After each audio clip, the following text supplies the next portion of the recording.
నమస్తే, welcome to city news. ముందుగా headlines.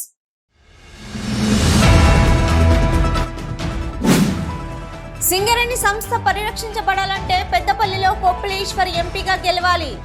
తప్పిదారిపై BJP Congress గెలిపిస్తే సింగరేణి సంస్థ మునిగిపోవడం ఖాయం. మాజీ ముఖ్యమంత్రి కేసీఆర్ వెల్లడి.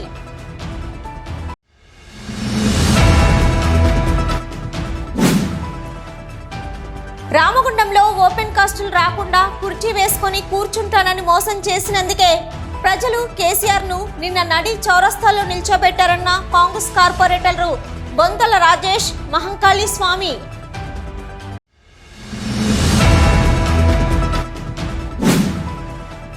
మాదిగల అభివృద్ధి సంక్షేమం కోసం ఆలోచించే కాంగ్రెస్ పార్టీకే 17 పార్లమెంటు స్థానాల్లో మద్దతుగా నిలుస్తాం. మాదిగ రిజర్వేషన్ పోరాట సమితి రాష్ట్ర అధ్యక్షులు మేడి పాపయ్య వెల్లడి.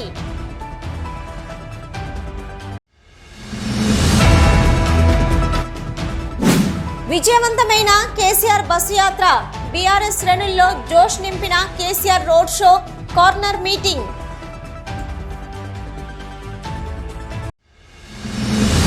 సింగరేణి సంస్థ పరిరక్షించబడాలంటే పెద్దపల్లిలో కొప్పుల ఈశ్వర్ ఎంపీగా గెలవాలని, తప్పుదారిపోయి బీజేపీ కాంగ్రెస్ ను గెలిపిస్తే సింగరేణి సంస్థ మునిగిపోవడం ఖాయమని మాజీ ముఖ్యమంత్రి కేసీఆర్ అన్నారు. పార్లమెంటు ఎన్నికల ప్రచారంలో భాగంగా ఈసీ నిబంధనల మేరకు 48 గంటల తర్వాత గోదావరి ఖని నుంచి తిరిగి బస్సు యాత్ర రోడ్ను ప్రారంభించిన కేసీఆర్ ఖని మెయిన్ చౌరస్తాలో కార్నర్ మీటింగ్లో పెద్దపల్లి ఎంపీ అభ్యర్థి కొప్పుల ఈశ్వర్తో కలిసి మాట్లాడుతూ రాష్ట్ర ముఖ్యమంత్రి రేవంత్ రెడ్డి, ప్రధాని నరేంద్ర మోదీ పార్లమెంట్ ఎన్నికల అనంతరం సింగరేణిని ఆదానికి కట్టబెట్టాలని సూచిస్తున్నారని, అందుకే సింగరేణి కార్మికులంతా విజ్ఞతతో ఆలోచించి ఓటు వేయాలని కోరారు. కేంద్రంలో సంకీర్ణ ప్రభుత్వం రాబోతుందని అన్ని సర్వేలు సూచిస్తున్నాయని, బీఆర్ఎస్కు 10-12 పార్లమెంటు సీట్లు ఇస్తే కేంద్రంలో పోరాటం చేయడానికి వీలుంటుందని అన్నారు. అలా కాదని అసెంబ్లీ ఎన్నికల్లో చేసిన తప్పుని ప్రజలు మళ్లీ చేస్తే ఇక తాను కూడా ఏమీ చేయలేనని తెలిపారు. సింగరేణిని ముంచిందే కాంగ్రెస్ పార్టీ అని, రాష్ట్రంలో అధికారంలో ఉన్నప్పుడు కాంగ్రెస్ పార్టీ కేంద్రం వద్ద అప్పులు తీసుకొచ్చి అవి తీర్చలేక కేంద్రానికి 49% వాటా ఇచ్చిందని గుర్తు చేశారు. నష్టాల్లో ఉన్న సింగరేణిని లాభాల్లోకి తీసుకొచ్చి పోయిన వారసత్వ ఉద్యోగాలను కల్పించామని, లాభాల్లో వాటాను 30% పైగా పెంచామని, ప్రజల ఆరోగ్యం కోసం సింగరేణి నిధులతో మెడికల్ కళాశాల ఏర్పాటు చేసి అందులో కార్మికుల పిల్లలకు 5% మెడిసిన్ సీట్లు కల్పించామని తెలిపారు. ప్రజలంతా బీఆర్ఎస్ ప్రభుత్వం ఉన్నప్పుడు ఎలా ఉందో, ఈ 5 నెలల పాలన ఎలా ఉందో ఒక్కసారి బేరేజు వేసుకోవాలని కోరారు. 5 నెలల కాలంలోని పెద్దపల్లి జిల్లాలోని దాదాపు 50,000 ఎకరాల పంట పొలాలు ఎండాయని అన్నారు. కరెంటు కోతలు ప్రారంభమయ్యాయని, నిండు కుండలా ఉన్న గోదావరిని ఎండిపోయేలా చేశారని ఆవేదన వ్యక్తం చేశారు. 6 గ్యారంటీలని చెప్పి మహిళలకు 2,500 రూపాయలు ఇస్తామని మరిచారని, రైతులకు 2 లక్షల రుణమాఫీ ఊసేలేదని, 4,000 రూపాయల పింఛన్ విషయం ఏమైందో అర్థం కాని పరిస్థితి ఉందని, కళ్యాణ లక్ష్మి తులం బంగారం ఎటుపోయిందో అంటూ ఆరోపించారు. ప్రజల సమస్యలపై తాను మాట్లాడితే గుడ్లు పీకి గోళీలు ఆడుకుంటే పేగులు మెడల వేసుకుంటా అంటూ ముఖ్యమంత్రి ఇష్టం వచ్చిన రీతిలో మాట్లాడుతున్నారని అన్నారు. కేంద్రంలో మోదీ ప్రజల మధ్య మతాల చిచ్చురేపుతూ సబ్కా సాత్ సబ్కా వికాస్ అంటూ దేశాన్ని సర్వనాశనం చేస్తున్నారని అన్నారు. ప్రభుత్వ సంస్థలన్నీ ఆదానీలకు అప్పచెప్తూ దేశాన్ని అమ్ముకుంటున్నాడని అన్నారు. ఎన్నికల ప్రచారంలో కేసీఆర్ బస్ యాత్ర, రోడ్ షోలను చూసి కాంగ్రెస్ బీజేపీలకు భయం పుట్టిందని, అందుకే తనకు 48 గంటల పాటు బయటకు రాకుండా చేశారని తెలిపారు. అయితే గోదావరి ఖనికి సాయంత్రం 5 గంటలకే వచ్చిన ఏసీ ఆంక్షల మేరకు 8:30 తర్వాత మీ వద్దకు రావాల్సి వచ్చిందని, కేసీఆర్ బయటకొస్తే వాళ్ల గుండెలు అదులుతున్నాయని అన్నారు. ఈ ప్రాంత బిడ్డ, సౌమ్యుడు, మీ అందరి కళ్ళ ముందు పెరిగినవాడు కొప్పుల ఈశ్వర్ను గెలిపించుకోండని ప్రజలకు విజ్ఞప్తి చేశారు. ఎప్పుడైతే తెలంగాణకు ప్రమాదం వస్తుందో, ఎప్పుడైతే తెలంగాణ ప్రమాదంలో పడుతుందో మనం అందరం ఏకం కావాలి, సరైన నిర్ణయాలు తీసుకోవాలి. ఎలక్షన్లు వస్తాయి పోతాయి, కానీ ఎవరు గెలిస్తే మన హక్కులు కాపాడతారు, మన నదులు కాపాడతారు, మన సింగరేణి కాపాడతారు. దయచేసి ఆలోచన చేయాలని నేను కోరుతా ఉన్నా. అది జరగకపోతే పెద్ద ప్రమాదంలో పడతాం, చాలా పెద్ద ఇబ్బంది వస్తుంది. దానికోసం మీ కాలంలో చేలలో మీ మధ్యలో పెరిగిన బిడ్డ, మీ బిడ్డ సింగరేణి కష్టం తెలిసిన బిడ్డ ఈశ్వర్ గెలిస్తేనే తప్పకుండా మన హక్కుల కోసం కొట్లాడతాడు. కాబట్టి దయచేసి అన్ని వర్గాల ప్రజలు కూడా ఆలోచించి గోదావరికి అనుకున్న ఈ వైభవం, మంచిర్యాలకున్న వైభవం, ఇలా భూపాలపల్లి, సత్తుపల్లి, కొత్తగూడెం ఉన్న వైభవం సింగరేణిని కాపాడుకోవాలంటే ఖచ్చితంగా బొగ్గు గని కార్మికులు ఉన్నటువంటి పక్షాన ఉన్నటువంటి ఈయన గెలిస్తేనే బ్రహ్మాండంగా జరుగుతుంది. నరేంద్ర మోడీ 10 ఏళ్ల కింద రాజ్యానికి వచ్చింది. నరేంద్ర మోడీ వాగ్దానాలు వినండి. సబ్కా సాత్ సబ్కా వికాస్ అయిందా? సత్యనాశ అయింది దేశం. ఎన్టీఆర్ 1 లక్ష మాఫీ చేసిండు, నేను 2 లక్షలు మాఫీ చేస్తా, ఇక మీరు ఉరుకుర్రి డబ్బులు తీసుకోండి, ఉరుకుర్రి డబ్బులు తీసుకోండి. డిసెంబర్ 9 తారీఖు నాడే 10:30కే మొత్తం మాఫీ చేస్తా అన్నాడు. అయిందా 2 లక్షల రుణమాఫీ? ఎప్పుడు డిసెంబర్ పోయింది, మళ్ళీ ఇప్పుడు ఆగస్టు 15 అంటాడు. ఇంకొక మంత్రి ఏమో మేము ఇస్తామని చెప్పలేదని అంటాడు. నిరుద్యోగ భృతి ఎగబెట్టినరు, అన్నీ కూడా ఏ ఒక్క హామీ కూడా నెరవేర్చలేదు. మళ్ళా మాయమైపోయినటువంటి బోర్ బండ్లు మళ్ళా ఊర్లలోకి వస్తూ ఉన్నాయి. చాలా భయంకరమైన పరిస్థితి. నేను మీ అందరిని ఒకటే కోరుతా ఉన్నా, దయచేసి ఎలక్షన్లలో గత్తర బిత్తర ఓటు వేయద్దు, ఆగమాగం ఓటు వేయద్దు. ఎలక్షన్ ఎప్పుడు వచ్చినా ఆలోచన చేసి ఎవరు ఏ టైంకి ఉంటే కరెక్టో అనేది నిర్ణయించి మీరు నిర్ణయం తీసుకోవాలి. దానికోసం ఇక్కడ ఒక భయంకరం జరగబోతూ ఉంది, చాలా పెద్ద తప్పు జరగబోతూ ఉంది. గోదావరి కని సెంటర్లో ప్లీజ్ సింగరేణి కార్మికులు దయచేసి ఆలోచన చేయాలి. ఒక గోదావరి కని కాదు, దాదాపు 10 అసెంబ్లీ నియోజకవర్గాలలో భూపాలపల్లి, సత్తుపల్లి నుంచి ఇక్కడ దాకా ఉన్న మిత్రులు ఆలోచన చేయాలి. ఏం జరుగుతుంది? చాలా పెద్ద కుట్ర జరుగుతూ ఉంది. వీళ్ళు ఏం జరుగుతుంది? సింగరేణిని, మంచిగా ఉన్న సింగరేణిని ఒకప్పుడు నిండా ముంచిందే కాంగ్రెస్ పార్టీ. యువకులకు తెలియదు కానీ సత్యం. సెంట్రల్ గవర్నమెంట్ దగ్గర అప్పు తెచ్చి సింగరేణిని నష్టాలలో పంపించి దాన్ని మునుగొట్టిందే కాంగ్రెస్ పార్టీ. 100% మనకే ఉండే. కేంద్ర ప్రభుత్వం దగ్గర అప్పు తెచ్చి సింగరేణిని నష్టాల్లో పంపించి ఆ అప్పు తిరిగి చెల్లించలేక 49% వాటాను కేంద్ర ప్రభుత్వానికి అప్పచెప్పిందే ఈ దిక్కుమాలిన కాంగ్రెస్ పార్టీ. ఇది కాంగ్రెస్ పార్టీ చరిత్ర. మళ్ళీ ఇప్పుడు ఏం జరుగుతూ ఉంది? సింగరేణిలో మనం ఏం చేసినాం? సింగరేణి కార్మికులకు ఎన్ని లాభాలు తెచ్చినాం? ఇలా సిపిఐ సిపిఎం నాయకులను నేను అడుగుతా ఉన్నా, వాళ్ళు ధైర్యం ఉంటే రేపు జవాబు చెప్పాలి, ముఖ్యమంత్రితో చెప్పియాలి. ఏం జరుగుతూ ఉంది? మీరు ఇలా కాంగ్రెస్ జెండాలు పట్టుకొని, మీ జెండాలు పట్టుకొని తిరుగుతున్నారు, కాంగ్రెస్కు సపోర్ట్ చేయాలని చెప్తున్నారు.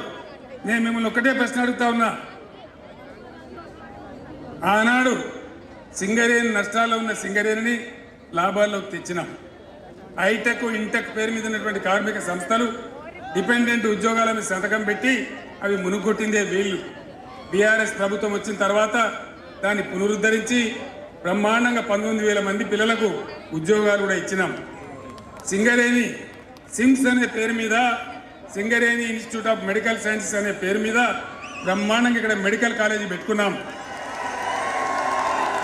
ఆ మెడికల్ కాలేజీలో 5% కార్మికుల పిల్లలకే సీట్లు వచ్చినట్టు కూడా మనం చేసుకున్నాం. నేను ఒక మాట చెప్తా ఉన్నా, ఇది చాలా పెద్ద ప్రమాదం రాబోతా ఉంది. ఈ రాష్ట్ర ముఖ్యమంత్రి అంటాడు నదులు అప్పచెప్తే సప్పుడు చేయడు, కృష్ణానది వచ్చబోయి కేఆర్ఎంపీకి అప్పచెప్పిండు, గోదావరి నీళ్ళు ఎత్తుకొని పోతా, ఇచ్చంపల్లి కాడ ప్రాజెక్టు కడతా, నేను తమిళనాడుకి ఇస్తా, నేను కర్ణాటకకి ఇస్తా అని చెప్పి ప్రధానమంత్రి మాట్లాడుతూ ఉంటే, ఈ ముఖ్యమంత్రికి లెటర్లు పంపిస్తూ ఉంటే దానికి కుయ్యి లేదు, కుట్టుకు లేదు, ఏం లేదు. అదే నేనున్ననాడు కూడా ఇదే ప్రతిపాదన తెచ్చాడు నరేంద్ర మోదీ. నేను చెప్పిన కేసీఆర్ బతికి ఉండంగా గోదావరి నీళ్ళు తీసుకుపోతా అంటే నా ప్రాణం పోయినా మంచిదే కానీ ఒప్పుకోను అని నేను చెప్పిన. మరి అలా ఈ ముఖ్యమంత్రి మౌనం వెనుక ఉన్నటువంటి మతలబు ఏంది? దయచేసి మీరు ఆలోచన చేయాలి. వినయం ఉన్నవాడు, విధేయత ఉన్నవాడు, నిస్వార్థంగా బతికినవాడు, మంచి పేరు ప్రతిష్టలున్నటువంటి వ్యక్తి మీ గోదావరికి బిడ్డ, మీ కార్మికుడు. ఆయనను గెలిపిస్తే మీ పక్షాన కొట్లాడతాడు. కాబట్టి కార్మిక లోకమంతా కూడా దయచేసి ఆలోచన చేసి, ఇతర మేధావులు కూడా ఆలోచన చేసి బీఆర్ఎస్ని గెలిపించాలని కోరుతా ఉన్నా. ఈ రోడ్ షోలో రామగుండం మాజీ MLA Korukanti Chandan, Peddapalli ZP chairman పుట్ట మధుకర్, పెద్దపల్లి మాజీ ఎమ్మెల్యే దాసరి మనోహర్ రెడ్డి, మాజీ చెన్నూరు ఎమ్మెల్యే బాల్కా సుమన్, మాజీ ఎమ్మెల్సీ భానుప్రకాష్, మాజీ గ్రంథాలయ చైర్మన్ రఘువీర్ సింగ్, మాజీ police housing chairman Koleti Damodar, TBGKS అధ్యక్షులు మిరియాల రాజిరెడ్డి, కౌశిక హరి, దాసరి ఉష, అధిక సంఖ్యలో బీఆర్ఎస్ నాయకులు, కార్యకర్తలు పాల్గొన్నారు. రామగుండంలో ఓపెన్ కాస్టులు రాకుండా కుర్చీ వేసుకొని కూర్చుంటానని మోసం చేసినందుకే ప్రజలు కేసీఆర్ ను నిన్న నడి చౌరస్తాలో నిల్చోబెట్టారని కాంగ్రెస్ కార్పొరేటర్లు బొంతల రాజేష్, మహంకాళి స్వామి అన్నారు. ముఖ్యమంత్రిగా ఉన్న కేసీఆర్ రామగుండం ప్రాంతానికి ₹1 నిధులు కూడా ఇవ్వలేదని, అందుకే కేసీఆర్ ప్రసంగంలో రామగుండం అభివృద్ధిపై ఏం మాట్లాడలేదని అన్నారు. సింగరేణి కార్మికులకు ఎన్నడూ ఏమీ చేయని మంత్రిగా ఉన్న కాలంలో కార్మికుల వైపు తొంగి చూడని కొప్పుల ఈశ్వర్ను కేసీఆర్ కార్మిక బిడ్డ అంటూ సంబోధించడం బాగలేదన్నారు. రామగుండం ప్రాంతానికి మీరేం చేశారో తెలపాలని రామగుండం ఎమ్మెల్యే రాజ్ ఠాకూర్ హనుమాన్ నగర్, శివాజీ నగర్లో శిథిలావస్థలో ఉన్న క్వార్టర్లను కూల్చివేసి షాపింగ్ కాంప్లెక్స్ కట్టి ఈ ప్రాంతాన్ని అభివృద్ధి చేయాలని చూస్తున్నారని అన్నారు. ఏదైతే నిన్న మాజీ సీఎం ఏదైతే చౌరస్తాలో రోడ్ షో నిర్వహించాడో మరి చప్పచప్పగా సాగిందన్న విషయం గోదావరి ప్రజానికానికి అంతా కూడా తెలుసు. 26 సంవత్సరాల గల పొలిటికల్ చరిత్ర ఉన్న కొప్పుల ఈశ్వర్ గారు ఏ రోజు కూడా కార్మికుని పట్టించుకున్న సందర్భం లేదు. ఆయన మంత్రిగా ఉన్నప్పుడు ధరంపూర్ నుంచి లచ్చుడు, స్టేడియం దగ్గర ఉన్న దుర్గామాత గుడికి పూజ చేసుడు, ఆయన కాన్స్టిట్యూన్సీ పోవుడు. ఎక్కడ ఒక కార్మికుడికి దెబ్బ తాకిందన్నా, ఒక కార్మికుడు చనిపోయాడన్నా, ఎక్కడన్నా కూడా ఏ కార్మికుడి దగ్గర పోయి ఆయనను మాట్లాడిన దాఖలాలు, వాళ్ళ కుటుంబాన్ని పరామర్శించిన దాఖలాలు లేవు. ముఖ్యంగా కార్మికులకు ఇప్పటిదాకా సుడిగాల పర్యటన చేస్తున్న మా నియోజకవర్గ MLA, dynamic MLA Raj Thakur ప్రతి మైండ్ మీద ఈరోజు కార్మికుడికి పెన్షన్ వస్తుందనంటే అది దివంగత నేత వెంకట స్వామి పుణ్యమని చెప్పి కార్మికులు కూడా అందరికీ కూడా చెప్పడం జరుగుతుంది. ఎందుకంటే 9.5 సంవత్సరాలు ఈ రాష్ట్రానికి ముఖ్యమంత్రిగా చేసిన కేసీఆర్ గారు ఒకప్పుడు రామగుండం నియోజకవర్గంలో కుర్చేసుకొని కూర్చొని ఇక్కడ ఓపెన్ కాస్టులు కానీయా ఈ ప్రాంతాన్ని బొందలగడ్డగా మార్చకుండా చూస్తా అని చెప్పేసి ఆ రోజు మాట ఇచ్చారు. కానీ ఆ మాట తప్పినందుకు ఈరోజు రామగుండం ప్రజలందరూ కూడా రాజ్ ఠాకూర్ గారి పక్షాన కేసీఆర్ గారిని గోదావరికని నడి చౌరస్తలో నిలబెట్టిన చరిత్ర రామగుండం ప్రజలకు ఉన్నదనేది సందర్భంగా తెలియజేస్తూ ఉన్నాం. మాట తప్పిన ఎవరినైనా కూడా చౌరస్తాలో నిలబెట్టి వాళ్ళ సంగతి చూసేందుకు రామగుండం ప్రజలు సిద్ధంగా ఉన్నారనేందుకు నిదర్శనం నిన్న టీఆర్ఎస్ పార్టీకి సంబంధించిన సభ కేసీఆర్ గారు నడి చౌరస్తాలో నిలబడ్డదానికి నిదర్శనమే నిన్న కారణం. ఇదంతా కూడా రామగుండం ప్రజల విజయం అని చెప్తా ఉన్నాం. కేసీఆర్ గారు నిన్న గోదావరికానికి వచ్చి ఈ ప్రాంతం కోసం ఒక్క మాట కూడా చెప్పలేకపోయాడు. ఎందుకంటే ఈ ప్రాంతం మీద మొదటి నుంచి కూడా తనకు ప్రేమ లేదు అనేందుకు నిదర్శనం ఇక్కడ ఏ పని చేయకపోవడం.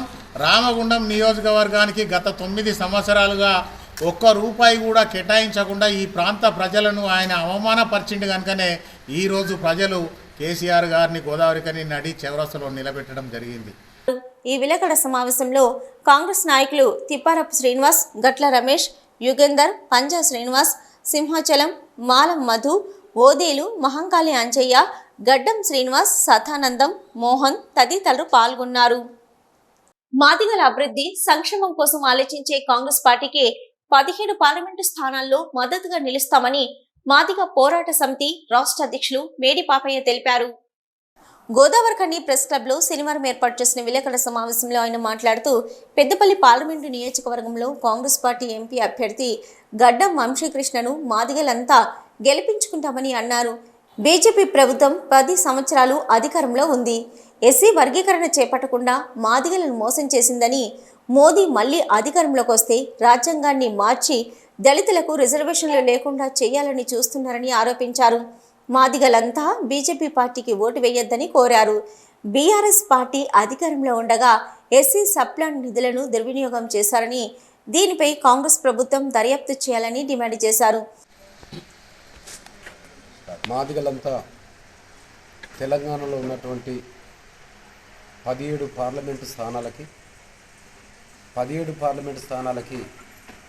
కాంగ్రెస్ అభ్యర్థులకే మా ఓటు అని చెప్పి ప్రతి పార్లమెంట్లో తిరుగుతున్నటువంటి క్రమంలో ఈరోజు పెద్దపల్లి పార్లమెంట్లో జరుగుతున్నటువంటి ప్రెస్ మీట్ అట్లాగే మాదిగ ప్రజలను కలవడం జరిగింది.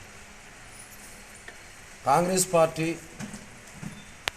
స్వతంత్రం వచ్చిన నుండి ఇప్పటిదాకా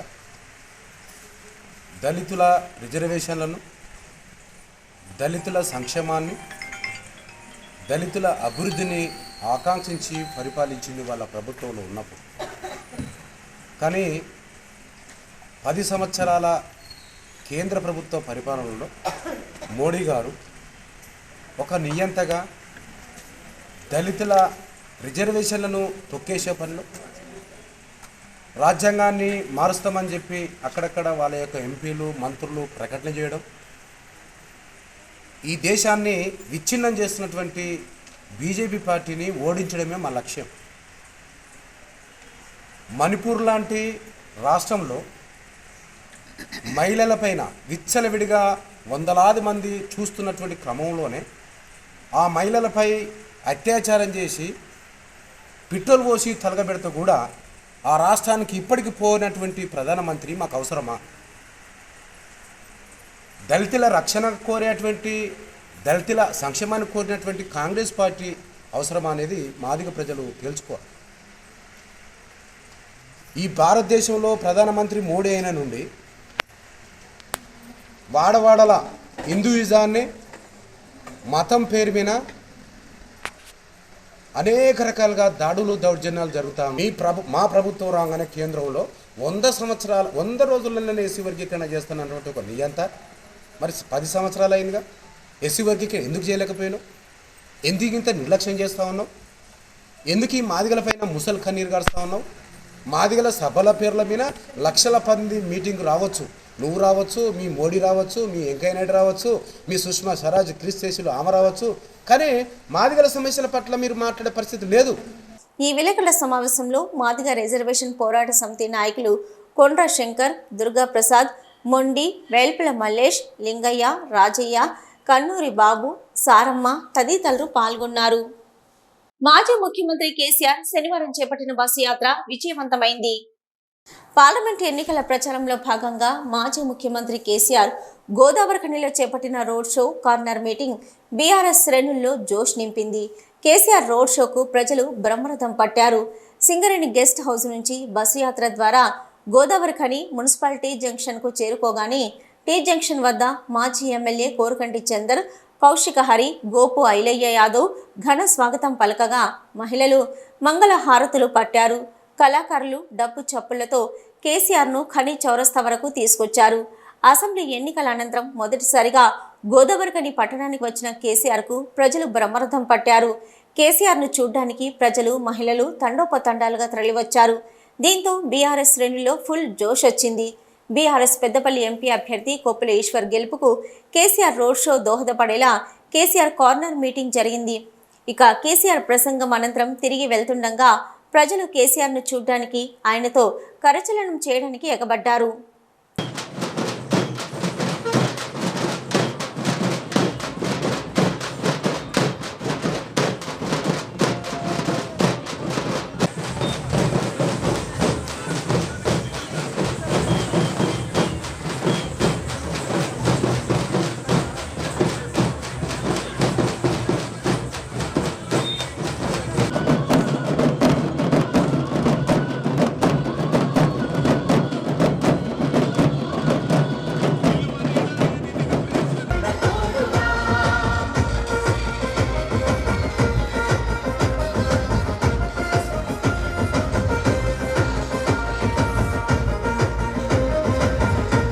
కమాన్పూర్ మండలంలోని సిద్దిపల్లి, బుర్రకాయపల్లి, శాలపల్లి, పెంచికలపేట్, నాగరం గ్రామ పంచాయతీల ఉపాధి హామీ కూలీలకు శనివారం మహిళా సాధికారత కేంద్ర కోఆర్డినేటర్ దయా అరుణ ఫైనాన్షియల్ లిటరసీ ఎస్ సంధ్య ఓటు ప్రాముఖ్యత, మహిళా హక్కులు, చట్టాలపై అవగాహన కల్పించారు. ఈ సందర్భంగా వారు మాట్లాడుతూ మహిళలు లింగ వివక్షత లేకుండా మహిళా సాధికారత కేంద్ర దిశగా ముందుకు సాగాలని కోరారు. బేటీ బచావో బేటీ పడావో ముఖ్య ఉద్దేశం వివరిస్తూ బాల్య వివాహాలను అరికట్టాలని పోక్సో చట్టం, పీసీ, పీఎన్డీటీ, గృహహింస చట్టం, పనిచేసే చోట లైంగిక వేధింపుల చట్టం, హెల్ప్ లైన్ నెంబర్సు, సఖీ కేంద్రం సేవలు, మహిళలకు లబ్ధి చేకూరే కేంద్ర రాష్ట్ర ప్రభుత్వం ఏర్పాటు చేసిన సంక్షేమ పథకాల గురించి అవగాహన కల్పించడం జరిగిందన్నారు. అనంతరం కూలీలతో ఓటర్ ప్రతిజ్ఞ చేయించారు. ఉపాధి హామీ కూలీలకు ఓఆర్ఎస్ ప్యాకెట్లు పంపిణీ చేశారు. ఈ కార్యక్రమంలో ఎంపీఓ శేషయ్య, సూరి, పంచాయతీ కార్యదర్శి వికాస్ కుమార్, సీనియర్ మేటు హరీష్, ఉపాధి హామీ కూలీలు పాల్గొన్నారు.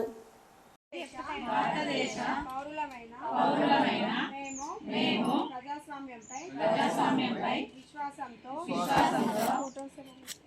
మన దేశ ప్రజాస్వామ్య సంప్రదాయాలను స్వేచ్ఛాయుత నిష్పక్షపాత ప్రశాంత ఎన్నికల ప్రభావాన్ని నిలబెడతామని మతం, జాతి, కులం, వర్గం, భాష లేదా ఎటువంటి ఒత్తిడులకు ప్రభావితం కాకుండా ప్రతి ఎన్నికలో నిర్భయంగా ఓటు చేస్తామని సిటీ న్యూస్ ముగించే ముందు హెడ్లైన్స్ మరొకసారి.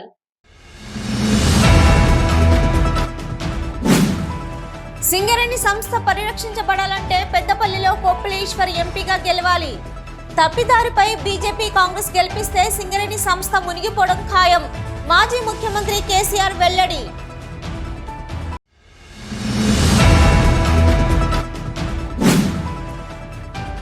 రామగుండంలో ఓపెన్ కాస్టులు రాకుండా కుర్చీ వేసుకొని కూర్చుంటానని మోసం చేసినందుకే ప్రజలు కేసీఆర్ ను నిన్న నడి చౌరస్తాలో నిల్చోబెట్టారన్న కాంగ్రెస్ కార్పొరేటర్లు బొంతల రాజేష్, మహంకాళి స్వామి.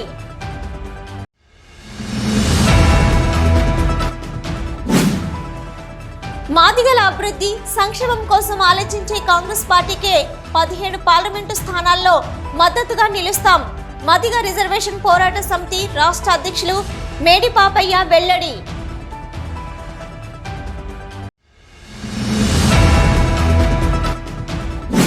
విజయవంతమైన కేసీఆర్ బస్సు యాత్ర, బీఆర్ఎస్ శ్రేణుల్లో జోష్ నింపిన KCR road show, corner meeting.